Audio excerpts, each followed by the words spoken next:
Chapter 1. What causes laziness? Laziness is a condition that is familiar to all of us.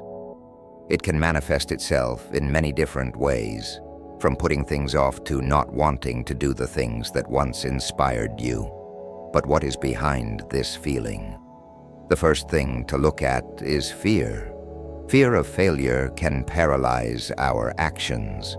We're afraid we'll fail or do something wrong, so sometimes it's easier to put things off rather than take a risk. The second factor is a lack of clear purpose. When we don't understand why we need to do a certain thing, we lose interest and motivation. Our energy is dissipated, and eventually, there is a sense of inaction. It's also important to consider the influence of our surroundings. If we are among people who are not committed to development, it can affect our own ambitions. Our environment matters a great deal. We tend to adjust to those around us. Chapter 2. How to overcome laziness. Now that we've broken down the causes of laziness, let's talk about how to deal with it. It's important to realize that laziness is not an enemy, but rather a signal that something is wrong. The first step to overcoming laziness is accepting your emotions. You shouldn't be ashamed of laziness. You need to understand where it comes from. Try to ask yourself the question, why don't I want to do this? Maybe you don't see the point of the task, or you're afraid of the outcome. The next step is to set clear goals. Write down your goals and break them down into small, manageable tasks.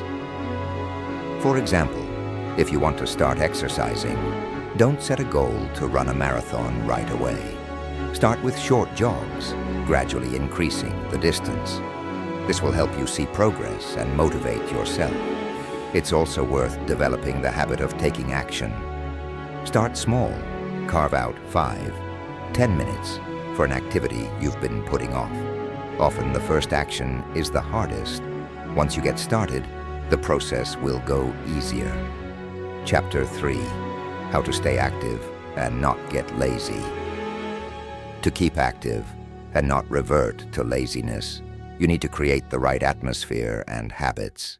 The first is the environment. Socialize with people who inspire and motivate you. Find like-minded people who also strive for development. Discussing ideas and plans with such people can be a great source of energy. The second thing is planning. Create a daily routine where you have time for work and time for rest. A clear plan will not only help you organize your time, but also help you avoid procrastination. And don't forget to include time for reflection and introspection.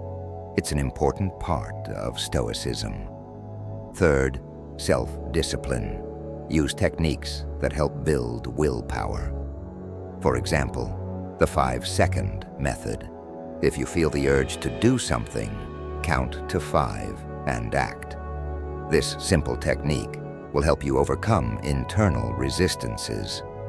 Finally, remember that improvement is a process. You don't need to demand perfect results from yourself. Allow yourself to make mistakes and learn from your mistakes. Laziness may reappear, but the main thing is to be able to overcome it